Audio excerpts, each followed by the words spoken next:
I'm the American Honey Princess. And I'm the Indiana Honey Princess. And we're at the Indiana State Fair with Indiana Outdoors. Stay tuned and remember to give that honey of yours an extra squeeze. That was sweet.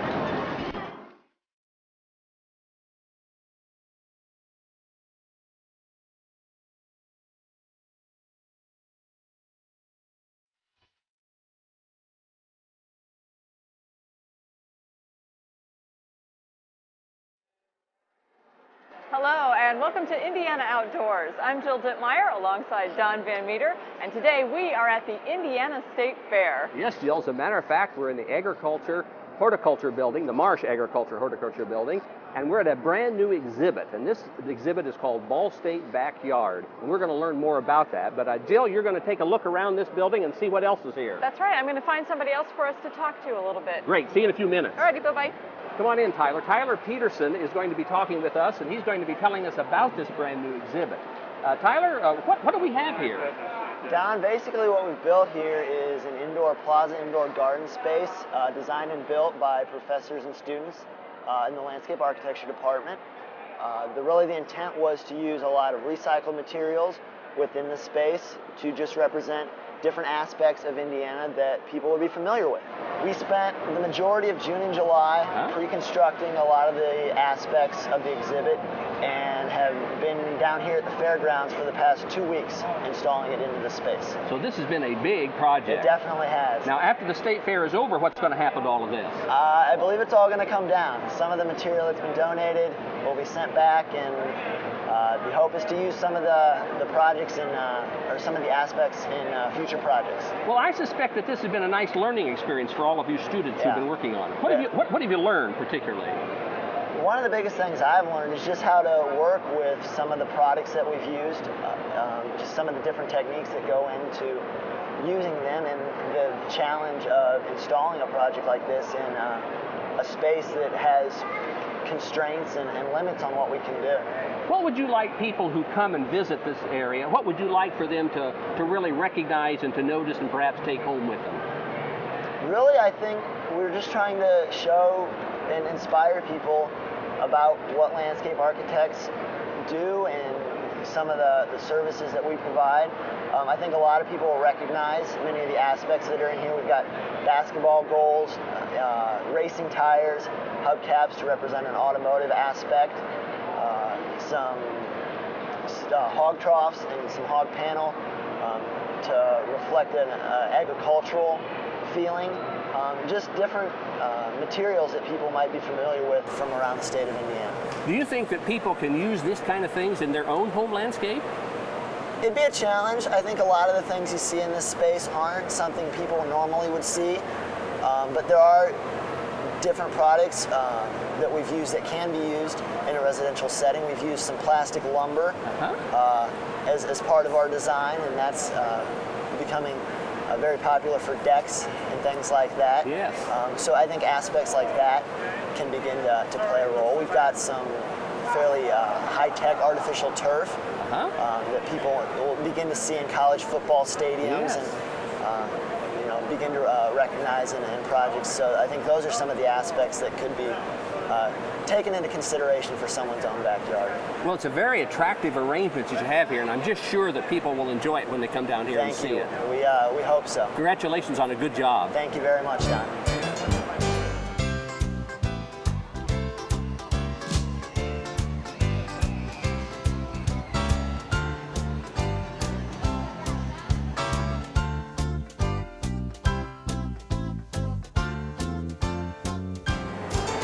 There are hundreds of exhibits here at the Indiana State Fair, and one of the more unusual ones and also more beautiful ones is the gourd display. And Loretta Pressel, you're the head of the gourds here, aren't you? Chairperson, along with my husband. That's right. He's also been a big help. And you call yourselves gourd heads? Yeah, that's. And this is a good thing. This is one of our nicknames. We're proud of being called gourd heads. Well, what is a gourd head? What does a gourd head do? Well, actually, a gourd head is a person who does belong to the society that gives you permission to use that word, gourd head. And what we do here in the society is try to educate people and and give them all kinds of information to help them to learn how to grow gourds. I mean, some people don't even know what a gourd is. Well, exactly. I was going to say, what is a gourd? What makes a good gourd? Oh, a good gourd is one that doesn't have any blemishes. Oh. But those are pretty far in between. But a gourd is, they've been around for thousands of years. They were back and even mentioned in the Bible. And we have two different types of gourds. We have our hard shells and the ornamentals. Now the ornamentals you will see, they were displayed up there on those round carousels. The ornamentals are the ones you see in the fall around shocks. People decorate their homes with them. And that's called the ornamentals. And then our hard shells, like you see here, these are your hard shell gourds. Well, they are beautiful. I mean, they really and truly are. And then also, people do just extraordinary things with them. Yes, we have got many categories that people can do: beading and weaving and painting and etching and gouging, and they cut them into all kinds of shapes. We have many different categories that they can enter their gourds in, as well as the dry gourds. Exactly. Which we have here. We have the beautiful masks right behind us, and Loretta, your name is on a lot of these gourds that have first place blue ribbons on them. Yes, I was lucky this year. How long have you been making gourds? 4 years. 4 years. 4 years. What got you involved in that? We came to the state fair, and we saw the Gourd Society exhibit here, and I had gourds in the basement I had grew and never knew what to do with them, and many people tell us that. Yes. And so we got the information, we joined, started going to the meetings, and next thing you know, you're really involved. It's a habit.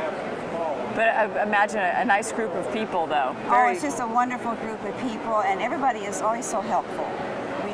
We just really like to educate. So if somebody wanted to get involved in gourds, what would you say, like for the beginning gourd person, like me? I mean, I've seen the gourd hats and that kind of thing. Oh, yes, we have our hats. But how does somebody get started? What would you tell them to do? Well, first they would have to buy the seeds and get the information as to what to do with them. Of course, we have information. That's right, the for society's sale. got everything, yes. Yes, we have the information, and of course, we do tell them a lot of the little tips and things, but you just have to buy your seeds, plant them like you do a pumpkin or a cucumber or anything like that, and they will grow for the most part unless the weather's against you. Okay. Do we have good weather here in Indiana for that then, for good gourd growing? It depends. It depends on what area you're in. It depends on the rain, how many hours of sunlight. Gourds are a long growing season plant. Now we do have some that will grow in the short season, but to get them really big, like these large ones, you have to have the longer season. So different parts of the state has better luck. What do you like best about being a gourd head? Oh, it's exciting to see what you can do with a gourd. It's exciting to go to the meetings, which is all over the state. We are divided in 12 patches, and we have leaders of these patches, so they get together themselves, and then of course we have our meetings, and it's just exciting. It is. It's a gourd time for all. Yes, it is. You won't be bored with the gourd, right, Loretta? That's right. I bet you hear that a lot. Hey, thanks for talking with us today. We appreciate it. And have a gourd day.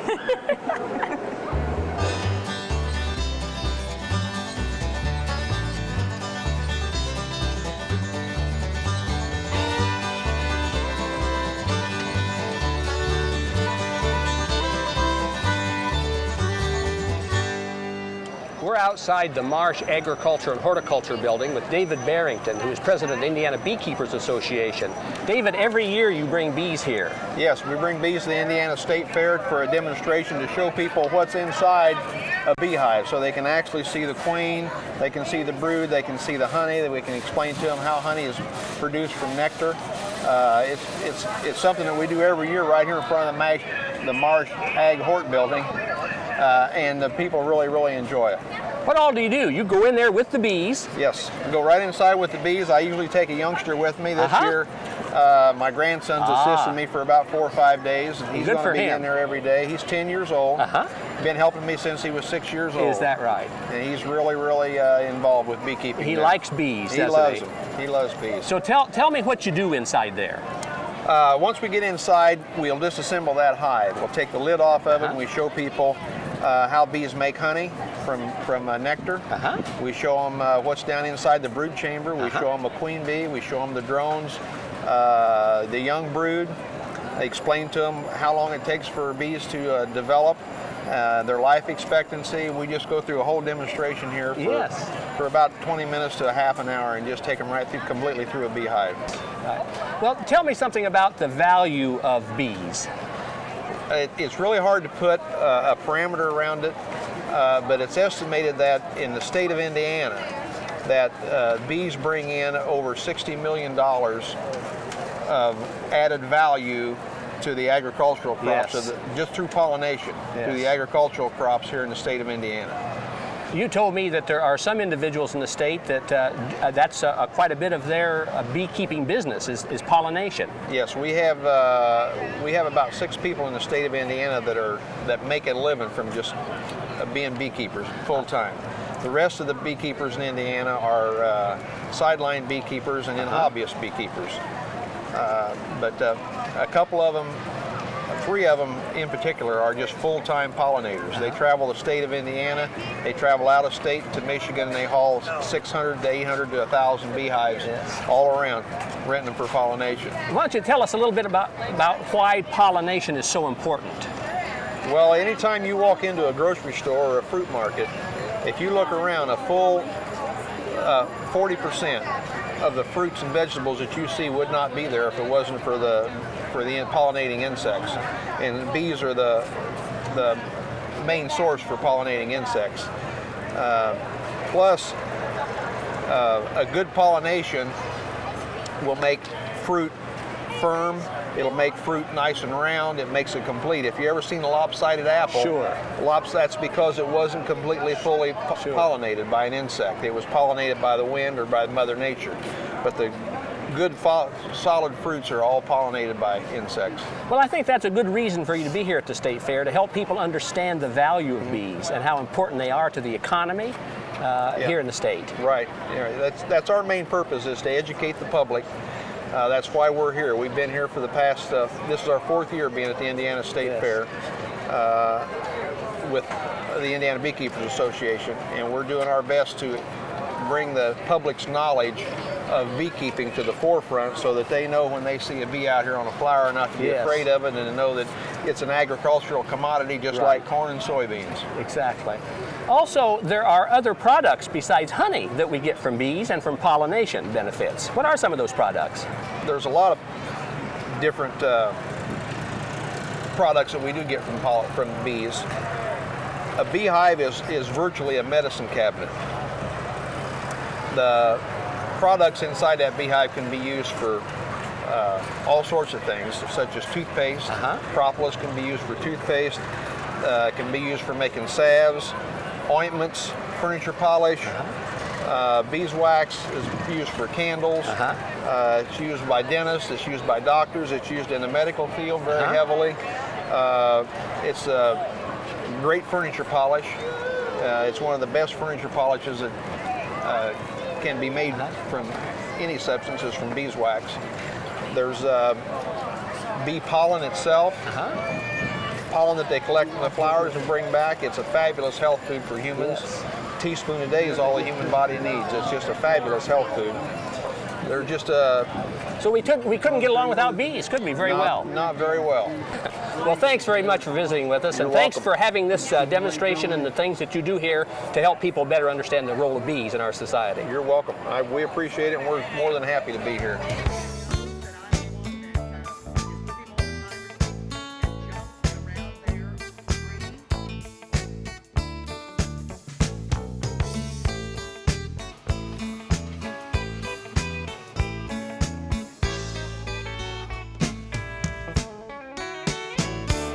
Here it is, August at the Indiana State Fair, and we have Christmas trees. Not only do we have Christmas trees, we have Tom Dull, who is the president of the Indiana Christmas Tree Growers Association, and coincidentally, he also had the Grand Champion Christmas tree. Tom, congratulations on this. What does it take to grow a Grand Champion Christmas tree? About 8 years. And a few other things that you have to do. They just don't grow like this naturally. Oh, do they? absolutely not. No, there are a lot of things that you judge when you grow a tree. You have to get the taper right, so it's not too fat or too thin. The density, you have to shear it so the branches get dense. Height, you have to have a good handle on it so you can put the tree stand on. You have to have a good top for the star or the angel or whatever you want to put on the top. And you need all these things because that's what people want at Christmas time for their home tree. That's exactly right. Now, this one here has a nice shape to it. I've seen some that were a little fatter at the bottom, and what causes that? It's just a matter of how the tree, you and I don't look exactly the same. Right. No two trees look exactly the same. That's just how they grow. And as a Christmas tree grower, you have to work with what the tree gives you and try to get the most out of it that you can. Right. Some of them will never make a Christmas tree. I noticed sometimes, of course, this one is nice and thick, and it's the pruning that makes them nice and thick. That's right, it is. And we do that in the middle of summer. We start about the second week of June and go through the middle of July. And there are several different methods of pruning a tree. We call it shearing, but it's a hard job, but it has to be done to make a marketable Christmas tree. I think a lot of people think that a Christmas tree, you simply put the pine in the ground and you sit back, and when in 6 or 7 or 8 years you go out and cut it for a Christmas tree. There's a lot more to it. You've mentioned shearing. How about spraying? That is a popular misconception there. We have to begin in the spring by preparation of the ground. We have to try to get rid of all the weeds and the competitive greenery that's going to take the soil, the sunlight and the nutrition away from the tree. So we have to try to get rid of all that. We have to mow, we have to monitor for insects and diseases, and then shearing, and then once we've sold the Christmas tree, then we need to go back through and treat the stump or get rid of the stump or treat it so that we don't have an insect infestation. So it's farming. Christmas trees is just another agricultural crop, just like corn, soybeans, and Christmas trees. They're all crops. How many Christmas trees will you plant each year? On our farm, we'll plant between 2,500 and 3,000, depending on how many died the year before. Yes, exactly. And if you plant that many each year, how many would you harvest each year, roughly? We'll harvest about 2/3 of that number. 2/3. Mm-hmm. And some of the rest of those just don't make Christmas trees? Well, some of them will be subject to rabbits biting them off. Yes. Deer will polish their antlers on some. Yeah. Of course, the insects will get some, the diseases will get some, and the lawnmower gets its fair share. Well, I understand you have another hidden talent. It seems like here at the State Fair there's a watermelon seed spitting contest, and you've been involved in that. Well, last year I just happened to be walking through the building at the wrong time, and Jim Cole saw me out there, and he grabbed me and said, "You're an auctioneer too." He said, "You come in here and see, we'll have a competition between an auctioneer and a politician, see which one of them's the windiest." And as it happened, I happened to beat the politician last year. Is that right? Well, so I had a hidden talent that I didn't realize. Are you going to be involved this year? Well, he just before I came over here, he was trying to twist my arm to get me to come back. Well, you folks stay tuned, and we may just see some of that watermelon spitting contest. Thanks a lot for visiting with us. Thank you. Bye.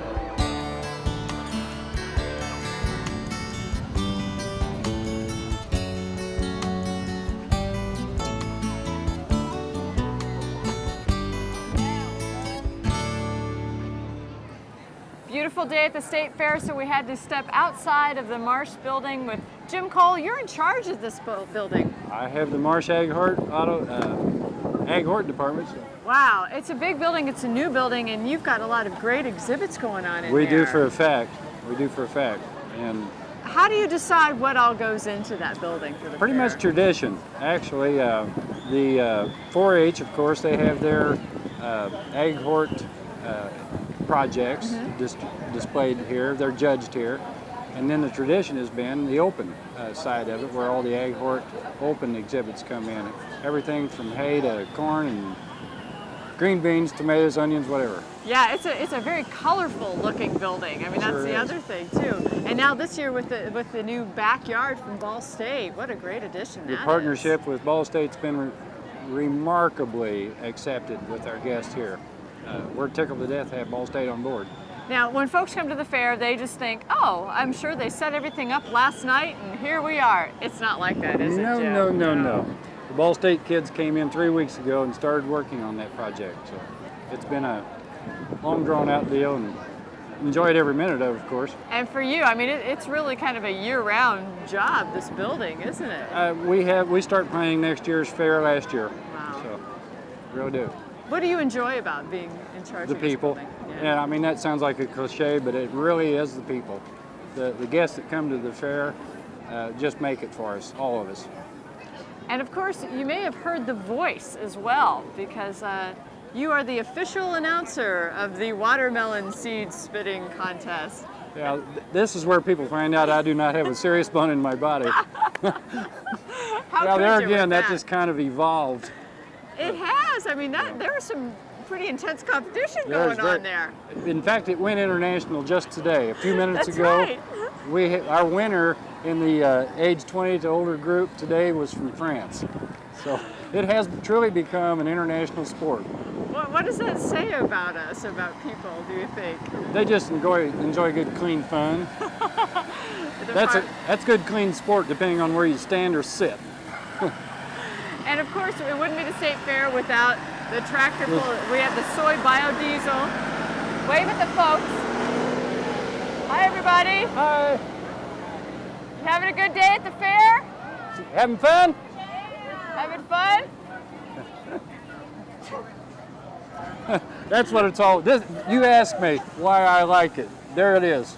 How many years have you been doing this, Jim? This is my 5th year as a director, and I worked in the swine department, the senior citizens department, the Ireland Pavilion before that. So You've been all over that. It's been a while. What is it about? There's such spirit and tradition with the state fair. I mean, the state fair is it's an event here in Indiana. It's not just something that goes on for a couple of weeks. No, Indiana is agriculture, and the state fair was set up by legislation to showcase Indiana agriculture. And I believe that is one of the reasons we have the success with the fair that we do, because it does do just that. It showcases Indiana agriculture, livestock all the way through. The way it should be. But every day is the watermelon seed spitting contest, so you got to come in, hear Jim, meet Jim, and say thank you for keeping a great eye on the Marsh Agriculture Horticulture Absolutely, building. absolutely. I would have to say, come and join in the world famous Indiana State Fair watermelon seed spitting. Internationally known. Internationally now, too, famous, Jim. right? Have a great fair, Jim. Thank We you. will. I appreciate you coming. You're welcome. Okay, step right up to the line and let that thing fly. Look at that, boys! Hey, all right. Very good. Very good.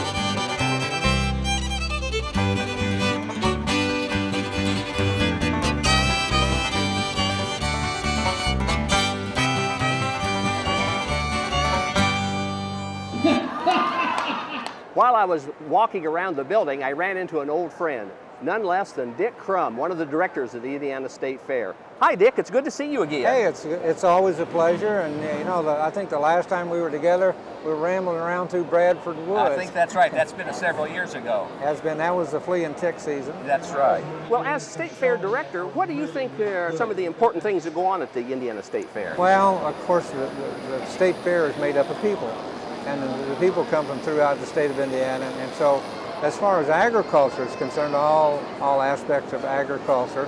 And you know, it's the best of the best, because as far as the 4-H is concerned, most of those kids have to win at the county level, and then they come to the state level. And so here at the State Fair, it's always the best of the best. But 4-H is a learning experience. It's like going to school. But not only is it for the child, it's for the parents too. And education, as you know, begins from the time you're born until the time they lay you to rest. That's right.